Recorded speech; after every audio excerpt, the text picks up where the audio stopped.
Hey Warehouse, it's Maddie here. We are in a brand new series called Popular. We're learning all about influence. Now I know if you hear the word influence, you might only think of the YouTubers you watch who are super popular and everybody wants to be just like them. But this week we're actually learning that you have influence too, and God wants to use even the small things that we have for really big change.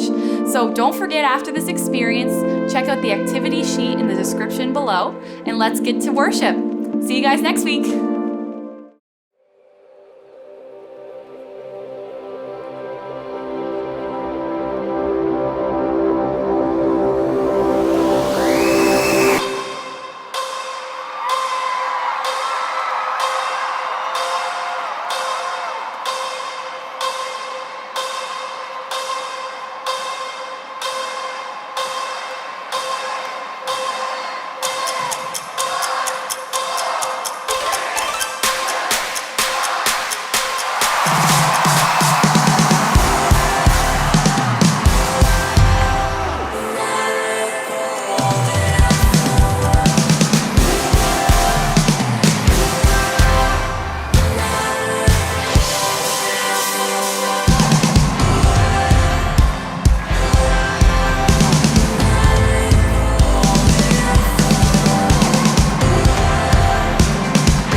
There's no hiding from your grace.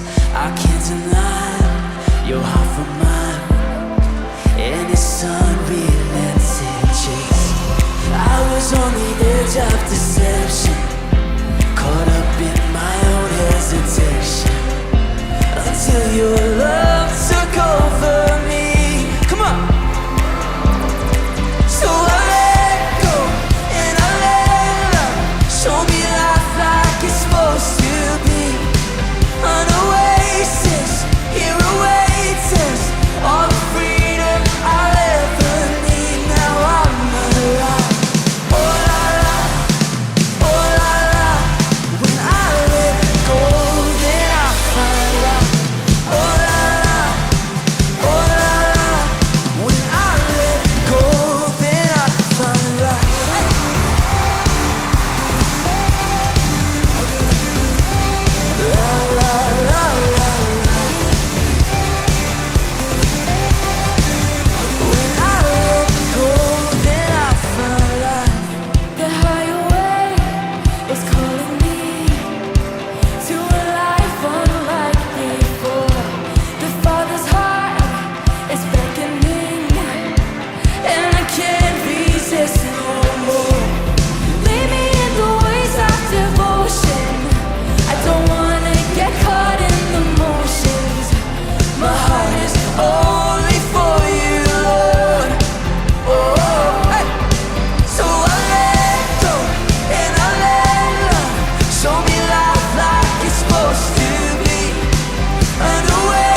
I've got a question for you. No, for real, I've got a question for you.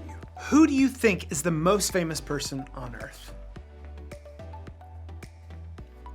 I bet if we had all of you shout out your answers right now, they would be all over the place. Some of you thought of the names of musicians, some of you thought of athletes, maybe some YouTubers or actors or hosts of your favorite shows. You see, when it comes to something like fame, we all have different ideas of who's in first place because each of us has different ideas of what's important. What's important to me is catching multiple Swedish fish in my mouth.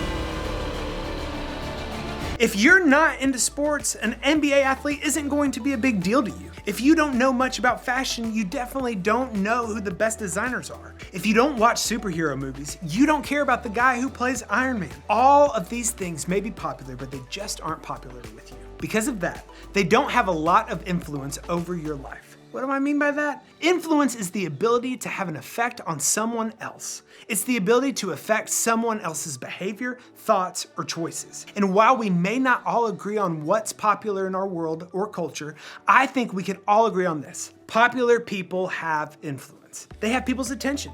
What they say and what they do matters to the people around them, and their popularity gives them the ability to lead or influence other people, to change things about themselves for better or for worse. I grew up in a time when boy bands were the thing. People, I mean the thing. They were the coolest people. They looked awesome. All of the people really just wanted to be their friends. They wanted to get close to them. They loved boy bands, and so did I. I wanted to be like them so much that I even changed the way that I looked in order to kind of look like them. I mean, people, listen. I may have bleached my hair and I looked a little bit like this. I know. For some people, bleach blonde hair is awesome. For others, it is not great, AKA me. But here's the funny thing about influence. A lot of us may wonder if we have it. We think the ability to influence another person is something that only comes with fame or popularity. Two things most middle schoolers and even adults don't always have. Maybe you wonder how much influence you truly have because you aren't quite sure what you have to offer. You don't have it all figured out, so you don't really know how you can lead or influence others. Even if you do have influence, what are you supposed to do with it? What direction are you supposed to be pointing other people? As a middle schooler, how do you use whatever influence you may have? Maybe you see that you have influence, but you struggle with the fear of failure. You're afraid to actually take steps to do it because you don't want to mess up, you don't want to get rejected, and you don't want to make the wrong move. Maybe the pressure of influence is just too much for you. You see other people around you who have a lot of influence or are stepping up to lead, and honestly, it just looks like a lot of work. Their influence comes with so much pressure and attention that you don't want to sign up for that. And then there are those of you who haven't really put a lot of thought into this whole influence thing. Sure, you see influencers on YouTube and Instagram, but it's never really occurred to you that you have the power to influence or lead others too. Here's the point. We tend to think of influence as this big, unattainable thing. It's something that we can't seem to reach ourselves. We're quick to recognize the influence that famous or popular or important people seem to have, but somehow we end up missing the potential we have to influence others. Wondering if we have the power to influence those around us isn't a new thing. In fact, people have been wondering about their potential to lead and influence others for a really long time. Let me show you what I mean. I want to look at an account from the Bible written by a guy named John. We're going to read about a time when Jesus was leading, serving, and living here on earth. During his ministry, Jesus had a ton of influence on the people around him. Of course, there was no social media or internet at the time to measure his fame or popularity, but we do have the Gospels, the 4 accounts written about Jesus' life on earth in the Bible. These accounts give us plenty of insight into how many people sought and followed Jesus while he was on earth. And Jesus didn't just have influence during his life. 2,000 years after his death, people are still talking about him and following him. That's a lot of influence. The particular account we're going to look at took place in the midst of one of Jesus' most influential moments. This was a moment where Jesus was talking to literally thousands of people who'd come to hear what he alone had to say. He'd been teaching and doing a lot of miracles up to this point, and word had spread about him. His influence was growing, and now he had massive crowds following him around because they couldn't wait to see what he would do next. When the story picks up, Jesus was focused on one particular thing: feeding the people.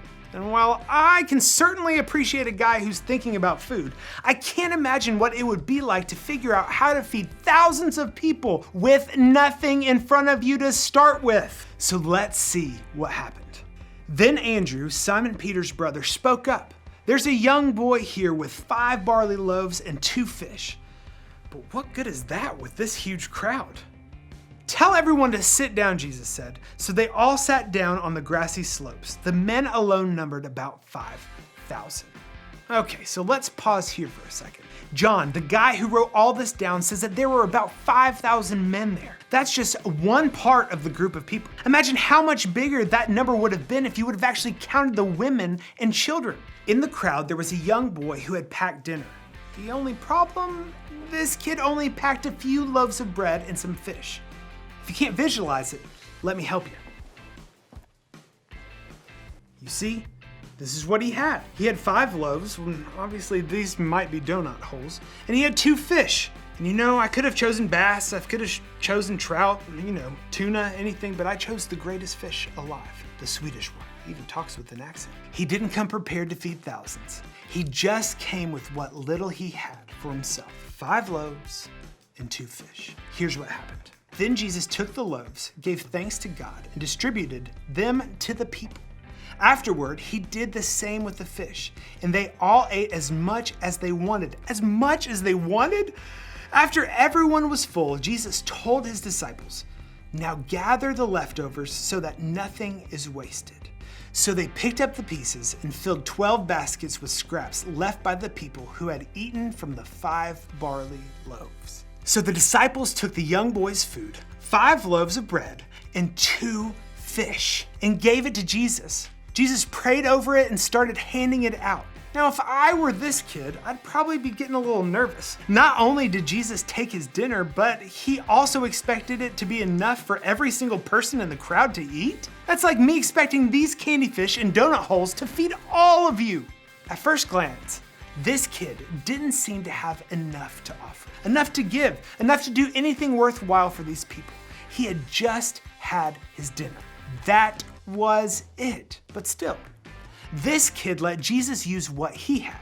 And what happened? Jesus kept passing and passing and passing out enough food to feed every single person until they were full. By the time everyone had finished eating, there were still 12 baskets of leftovers. Pretty cool, right? There are so many amazing things about this story, but I want to zoom in on just one part. Jesus could have fed this huge crowd of hungry people any way he wanted to. He could have made it rain bread from heaven. He could have called the fish to flop out of the sea, but he didn't. Instead, he used a boy's dinner. The boy had just packed himself something to eat, 2 fish and 5 loaves of bread, and that's what Jesus chose to feed everyone. Jesus saw that the boy had something to give, and Jesus chose to use it to make an impact. By doing that, Jesus made this boy's dinner into so much more. Take a look at how this passage ends. When the people saw him do this miraculous sign, they exclaimed, "Surely he is the prophet we have been expecting." The people saw what Jesus did with what this kid brought, and because of it, they started to believe in him. Could Jesus have done this all without this boy and his bread and his fish? Of course, but he chose to use someone who is willing to give what they had, no matter how little it may have seemed. The kid wasn't super important or popular. Nobody there probably even really knew his name. He hadn't even intended to be influential. He just packed food for himself. But because he had just brought what he had, Jesus allowed him to be a part of influencing thousands of people to believe. And that's pretty cool. If Jesus could use a young boy with his dinner to make a massive impact over 2,000 years ago, he can use you just as you are. He can use whatever you have to give right now to make an incredible impact today. Because just like this boy, Jesus can use whatever you have to do big things. This happened to me recently.